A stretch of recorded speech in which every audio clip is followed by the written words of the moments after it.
Saudara-saudara sekalian, selamat pagi tentunya dan semangat pagi. Karena video ini saya buat pagi hari agar semangat masih ada di kita semua. Saya kali ini menggunakan scout look ya. Biasanya ada army look. Army look itu tampak seperti army, ini tampak seperti scout ya, sebagai pramuka. Ini baru saja ada acara sehingga ketimbang saya harus pulang, lebih baik membuat video ini untuk saudara-saudara agar lebih bermanfaat pada pertemuan yang kedua ini. Tentu saya mengucapkan terima kasih karena sudah bergabung di channel saya, sudah bergabung di kegiatan-kegiatan saya ini. Dan tentunya saya akan ucapkan terima kasih, mudah-mudahan bermanfaat bergabung di YouTube saya ini. Dengan demikian kita akan bisa sambung rasa. Saudara-saudara, sekarang saya akan mengungkap tentang pilar eksistensi ilmu pengetahuan yang terdiri dari ontologi, epistemologi, dan aksiologi. Selebihnya kalau kita angkat ini, saudara yang berbagi ya, ontologi. Ontologi itu apa? Ontologi ya. Ontologi is the theory of being qua being. Artinya bahwa ontologi itu akan mempersoalkan tentang esensi dari yang ada. Hakikat wujud. Jadi ilmu itu wujudnya bagaimana? Ini yang akan kita pelajari, saudara. Nah, kita sudah sepakat bahwa yang akan kita pelajari adalah mereka apa saja yang terkait dengan pengalaman manusia. Berarti sudah kita gunakan panca indera kita. Jadi wujud, untuk melihat wujud dari sesuatu itulah yang akan kita pelajari bahwa ternyata di dalam keilmuan ada pilar wujud. Bagaimana wujudnya? Wujud apa? Wujud yang akan kita telaah itu. Suatu misal gini, ontologi itu apa yang ingin diketahui oleh ilmu, apa yang akan diketahui oleh ilmu, atau dengan perkataan lain, apa yang menjadi bidang telaah ilmu. Maaf, tulisannya telah, harusnya telaah ya. Apa yang menjadi telaah ilmu? Ketika bidang telaah ilmu itu berarti kita sekarang sedang membicarakan wujud. Tentu ditandai pertanyaan-pertanyaan demikian untuk mengetahui kajian ontologi itu. Objek apa yang ditelaah oleh ilmu? Objek apa yang ditelaah oleh ilmu? Kemudian bagaimana wujud hakiki dari objek tersebut? Kemudian yang ketiga, bagaimana hubungan antara objek tadi dengan daya tangkap manusia, seperti berpikir, merasa, dan mengindera yang membuahkan pengetahuan. Jadi itu harus sentuhan pengalaman manusia, merasa, mengindera itu. Akhirnya kita tahu bentuk dan wujudnya. Kalau selengkapnya, pada dasarnya kita tidak ada pilihan ya bagi setiap orang. Pemilihan antara yang nampak, kenampakan, appearance, dan kenyataan, reality. Ini yang akan kita lihat, kita saksikan wujudnya itu bagaimana gitu ya. Kemudian kalau kita lihat, ontologi itu menggambarkan istilah seperti yang ada atau being, kenyataan, reality, eksistensi atau existence, dan perubahan, change, apakah itu tunggal atau jamak, itu yang menjadi kajian-kajian kita dalam melihat wujud. Nah, ini asumsi empiris. Karena kita menggunakan panca indera kita, maka kita berbicara masalah empirical, masalah-masalah empiris. Jadi yang bisa ditangkap indera manusia sekali lagi. Jadi asumsi ini menganggap tiap gejala bukan merupakan suatu kejadian yang bersifat kebetulan. Jadi gejala yang ada itu di dalam wujud empiris bukan kebetulan. Setiap gejala atau tiap gejala mempunyai pola tertentu yang bersifat tetap. Polanya bersifat tetap dengan urutan atau sekuensial kejadian yang sama. Jadi kemarin ada gempa bumi di Malang. Ada gempa. Itu tidak kejadian yang kebetulan, tapi itu mesti ada yang mendahului, ada tanda-tanda mendahului. Oleh karenanya sentuhan-sentuhan dari beberapa kawan yang bekerja untuk memberikan notice, warning dan sebagainya itu karena tahu gejala sebelumnya. Seperti hujan, saudara-saudara, Bapak Ibu yang bahagia, hujan itu tidak kebetulan, itu kejadian yang memiliki gejala dan pola tertentu yang bersifat tetap. Pasti diawali dari evaporasi. Jadi penguapan. penguapan air laut, air sungai, kemudian mungkin di permukaan daun manusia karena berkeringat itu tadi.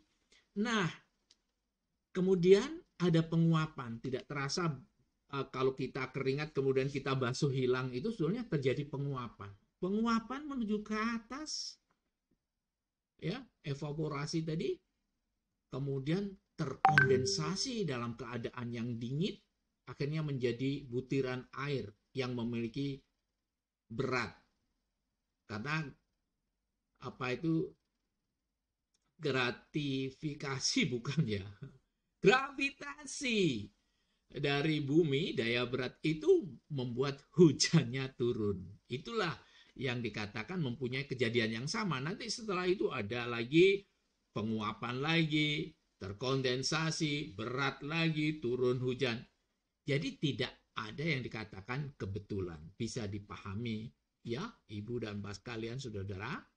Kemudian asumsi empiris tadi memungkinkan kita untuk melakukan pendekatan keilmuan terhadap objek yang diselidiki. Oh, kok kalau tadi urutan sekuensialnya begitu. Akhirnya diselidiki, muncullah sesuatu sehingga kita bisa ramalan cuaca, bahwa hujan akan terjadi di daerah mana. Itu karena dari asumsi empirik tadi ya, bukan kejadian kebetulan. Asumsi berikutnya adalah menganggap bahwa objek tertentu mempunyai keserupaan yang sama, misalnya dalam bentuk struktur, sifat, dan sebagainya. Kalau kita lihat di bumi ini, kalau manusia itu jelas dia mempunyai keserupaan satu dengan yang lain, ada tangannya, ada hidungnya, ada rambutnya, dengan bentuk strukturnya, sifatnya, juga binatang, juga yang kita lihat unggas itu terbagi dalam berbagai struktur, kemudian sifat, dan sebagainya. Ada yang berkaki 2, ada yang berkaki 4, bisa punya sayap, dan sebagainya.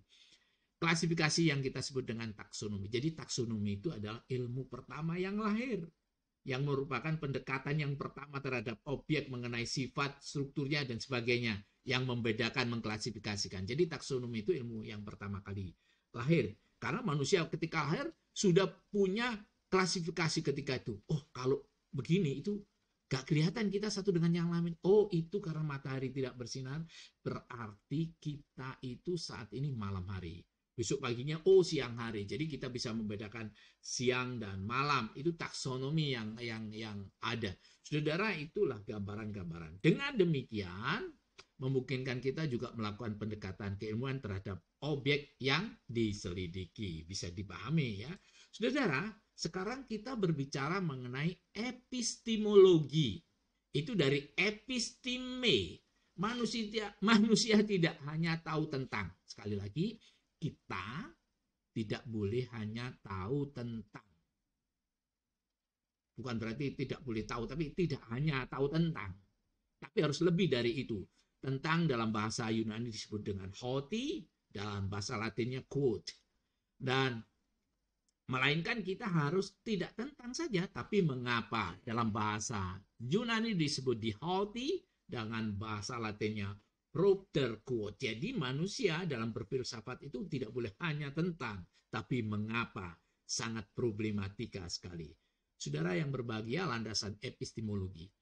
Epistemologi itu tercermin secara operasional dalam metode ilmiah.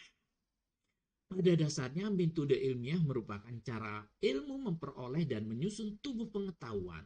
Jadi pada dasarnya metode ilmiah itu merupakan cara ilmu memperoleh dan menyusun tubuh pengetahuan. Jadi epistemologi itu kajiannya adalah bagaimana metode itu atau bagaimana kehadiran ilmu itu lewat metode apa, yaitu merupakan cara ilmu memperoleh dan menyusun tubuh pengetahuan itu adalah epistemologi. Nah, itu berdasarkan apa? Dasarnya apa membuat metode ilmiah tadi? Itu didasarkan pada kerangka pemikiran yang bersifat logis.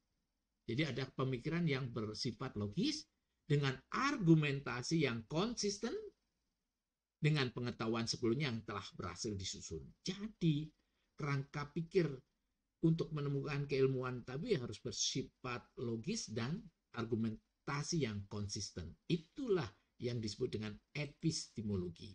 Sekarang aksiologi, saudara. Aksiologi merupakan cabang filsafat ilmu yang mempertanyakan bagaimana manusia menggunakan ilmunya. Jadi kalau kita katakan menggunakan ilmunya, apakah ilmu dibuat kemaslahatan, apakah ilmu dibuat tujuan-tujuan yang baik, aksiologi. Dengan demikian aksiologi berbicara juga mengenai etik dan estetik.